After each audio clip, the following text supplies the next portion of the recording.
On the night road, Arson's encounter with the police. Part 1. The quiet evening. Arsen was a 14-year-old schoolboy. He lived on the outskirts of a village with his mother and little sister.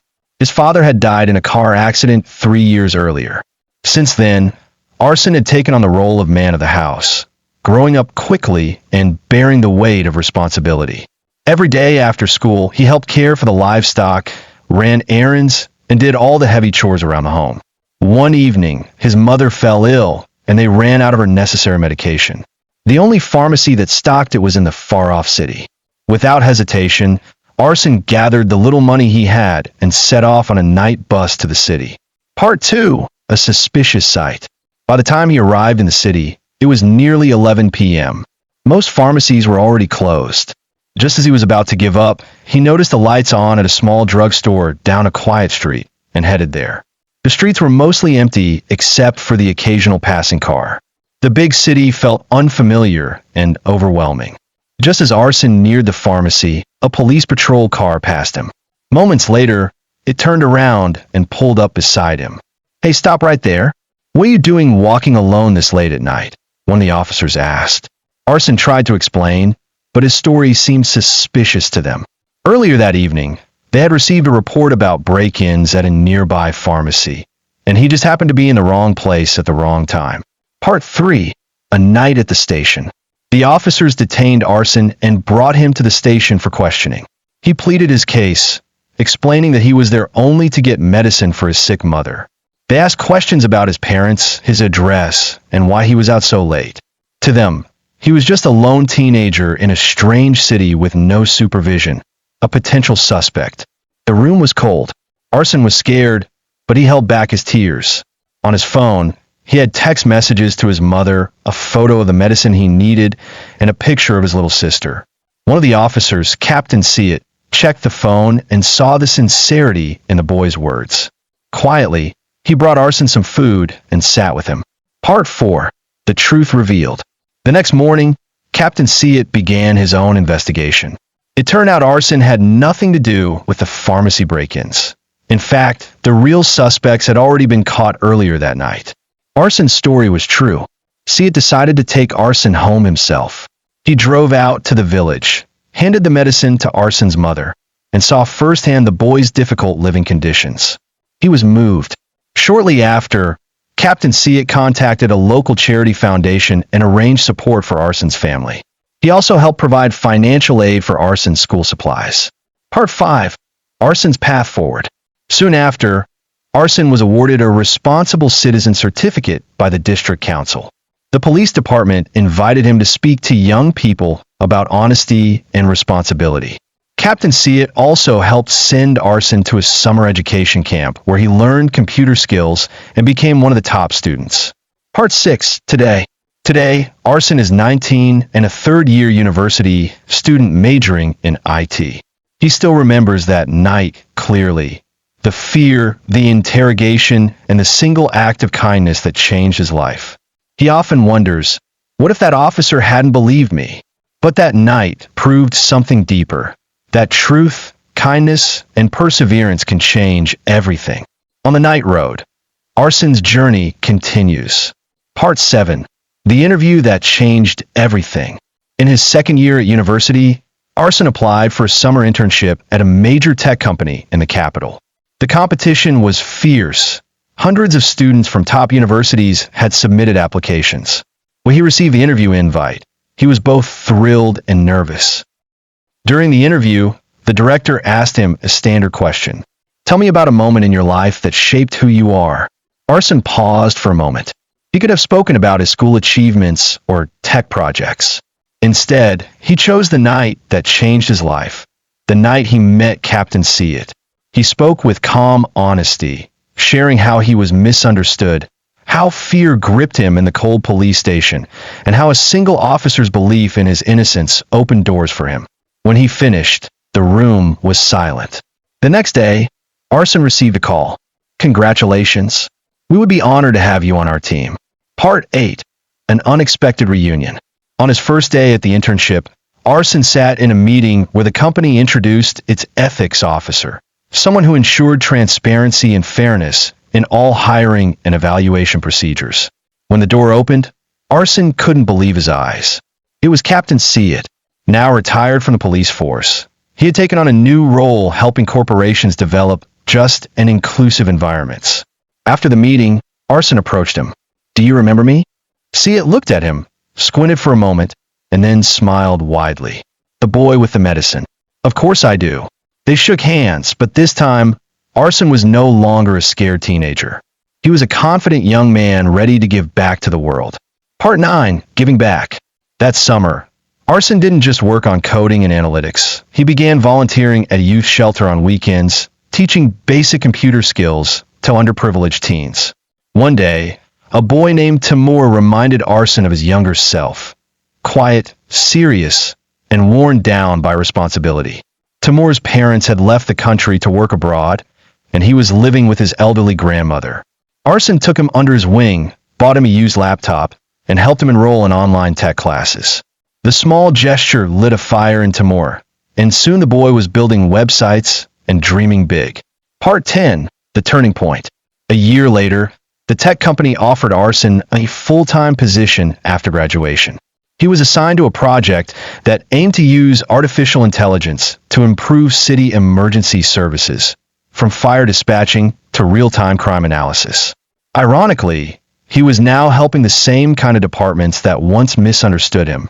One day, while testing the system at a police headquarters, he passed by the very station where he'd once been interrogated. He froze for a moment. Memories flooded back. But instead of fear, he felt pride. He had come full circle. Part 11. Back to the village. Arsen hadn't forgotten where he came from. Using part of his salary, he repaired his family's old house and bought a car for his mother, who still refused to move to the city. His little sister, now 12, was excelling in school thanks to his support. More importantly, Arsen partnered with his university to start a program called road-arsen, which provided laptops and scholarships to students in remote areas. During the launch event in his home village, Arsen stood in front of dozens of students, villagers, and local officials. Cameras rolled. His voice trembled with emotion as he said, "One night changed my life. And now, I hope to help change yours." Part 12. The Legacy of a Night. Years later, people would tell the story of a young boy detained by police, whose integrity shone so bright that even the walls of suspicion couldn't hold him. Captain Seat would retire a second time, but not before attending Arsen's wedding as a guest of honor. And Timur, the quiet boy from the shelter, would later write an app that saved hundreds during a citywide emergency, a project inspired by his mentor. As for Arsen, he continued building, teaching, and believing in second chances. Because one night, when no one else believed him, one man did, and that belief lit a path that still shines for others to follow. Part 13. The Public Spotlight. After his speech in the village, news about Arsen began spreading. A regional television channel aired a short documentary titled From the Police Station to Progress, which told his story. It touched thousands of people across the country. Universities invited him to speak. Journalists requested interviews. But fame didn't change him. Arsen still carried a backpack instead of a briefcase, took public transport instead of private cars, and always reminded others, "I'm just a boy who once needed help." He used the attention to raise funds for the road-arsen program. Within a year, they provided laptops and internet access to 300 students in remote schools. Part 14. The Hacker Attack. One late evening, Arsen was working on a prototype AI system when alerts popped up, unauthorized access to a government emergency server. It was a cyber attack, and a serious one. Without panicking, Arsen coordinated with the cybersecurity team. He traced the intrusion path and quickly identified the breach's origin, a malware bot hidden in a third-party plugin. Working all night, he and his team patched the vulnerability and saved countless files. The next morning, a high-ranking official visited his office and said, "If you hadn't acted, our national emergency system would have gone dark. You saved us all." From that day forward, Arsen became a respected figure not just in education, but in national tech security. Part 15. A Letter from Captain Seat. Months after the cyber attack, Arsen received a handwritten letter. It was from Captain See It, now living quietly in the countryside. My dear Arsen, watching you grow into the man you are today brings tears to my old eyes. You remind me why I wore this badge. You gave my career its most meaningful moment. Never forget, even when the world doubts you, truth always has a voice. Enclosed in the envelope was the old badge See It wore on the night he met Arsen, wrapped in cloth. It was a gesture of deep respect, passing the torch. Part 16, the accusation. But not everything in Arsen's life went smoothly. One day, an anonymous blog post accused him of manipulating government contracts to benefit his own foundation. The media exploded. Critics demanded investigations. Old classmates turned distant. Even his university hesitated to support him. It was a moment of fear, almost like that night years ago. But Arsen didn't hide. He held a press conference, released all financial records, and asked for an official audit. 3 weeks later, the investigators publicly declared, there is zero evidence of wrongdoing. His operations are transparent, honest, and impactful. The post was revealed to be a jealous rival trying to sabotage his rise. But the damage hurt. Arsen had to learn that the brighter your light, the more shadows try to chase you. Part 17, Timur's breakthrough. While Arsen was recovering from a scandal, Timur, the boy Arsen once mentored, launched an emergency response app called LifePing. The app could alert medical responders instantly with just 2 taps and worked even in low-signal areas. It was inspired by Timur's own fear of not being able to reach help for his grandmother one night. When a massive flood struck a southern region, LifePing helped rescue teams locate hundreds of people. National media interviewed Timur, and when asked who inspired him, he said only 2 words. Arsen did. Part 18, a call from the president. Shortly after Timur's app went viral, Arsen received an unexpected phone call from the presidential office. He was invited to attend the National Youth Innovation Summit and present his foundation's work. At the end of the summit, the president personally shook his hand and said, "You are not just a leader of today, you are building the leaders of tomorrow." That night, Arsen stood alone on a balcony, looking over the city lights, and whispered to himself, "All because I chose to buy medicine that night." Part 19, the gift of forgiveness. Arsen tracked down the 2 officers who had arrested him years ago. One had retired early due to health issues, the other still worked at a small town station. Arsen visited the latter in person.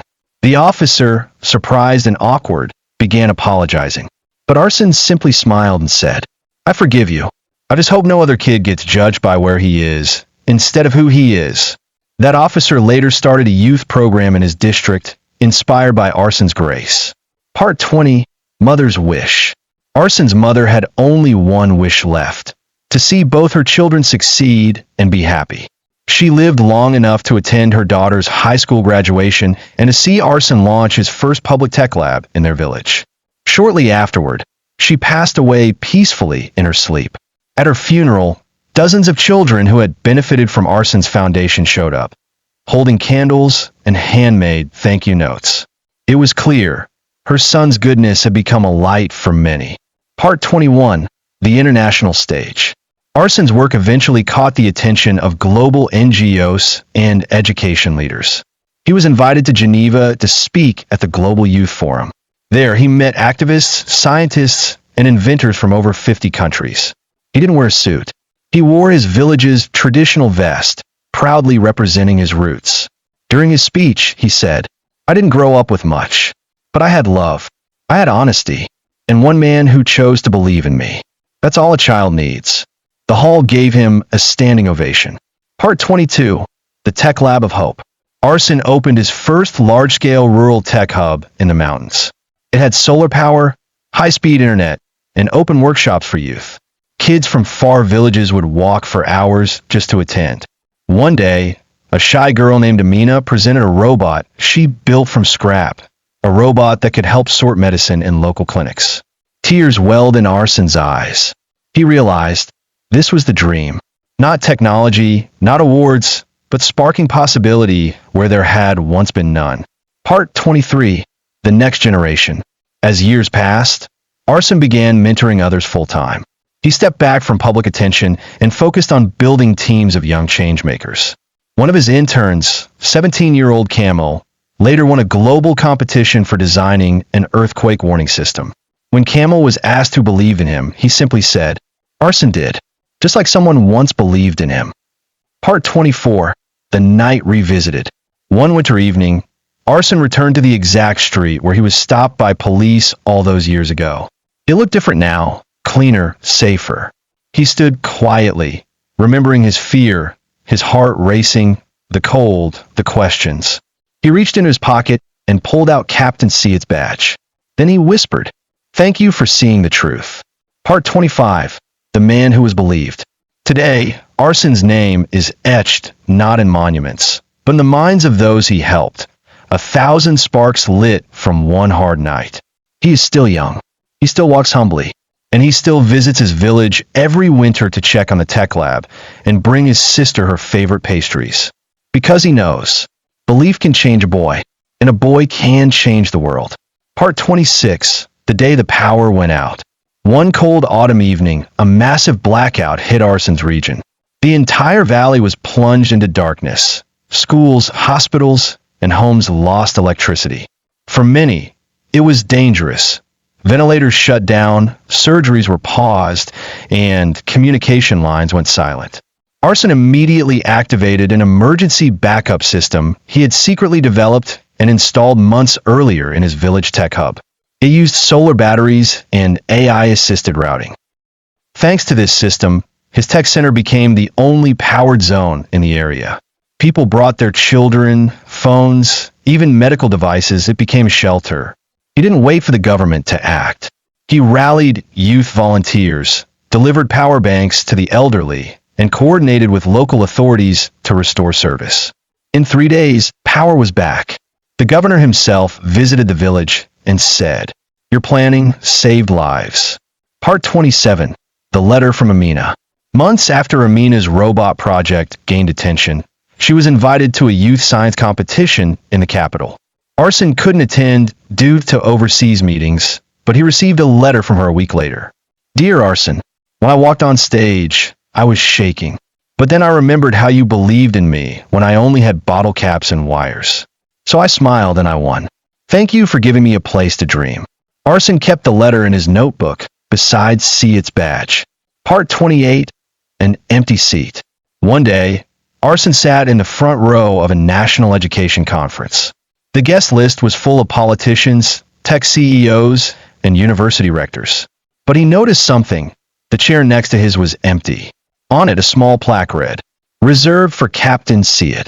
The organizers had left the seat for the man who once saw a light in a lost boy. Tears filled Arsen's eyes. He didn't speak that day. He let the empty seat speak for him. Part 29. The Struggle Within. Despite his success, Arsen began feeling burned out. He rarely rested, worked late nights, and felt the weight of expectations. For the first time in years, he doubted himself. He took a month-long break in the mountains, away from phones and emails. He meditated, wrote in journals, and even started painting. One day, while hiking, he met a group of young students camping. They didn't recognize him. They asked him to teach them how to make a campfire. He laughed, helped them, and realized something. He didn't need to change the world all at once. Sometimes, lighting one fire was enough. Part 30. The Global Fund. When Arsen returned, he announced the creation of the Global Spark Initiative, a worldwide fund supporting rural innovation across multiple countries. Within 2 years, the fund had launched 47 rural tech labs in Latin America, Central Asia, and Africa. Each center carried a small photo of Arsen and a plaque that read, "The light doesn't belong to one, it belongs to all." He had become more than a national hero. He had become a global mentor. Part 31. The Reunion of Hearts. On his 30th birthday, Arsen held a private event, inviting only those who had once changed his life. Childhood friends, school teachers, early donors, even the bakery lady who once gave him free bread. Among the guests was Timur, now a senior software architect, Amina, an engineering student, and Camel, working at NASA. They stood on stage together side by side, not as followers, but as equals. Arsen stepped back and watched them shine. It was his proudest moment. Part 32, when the earth shook. One fateful morning, a devastating earthquake struck a northern province. Buildings collapsed. Thousands were displaced. Arsen didn't wait for the call.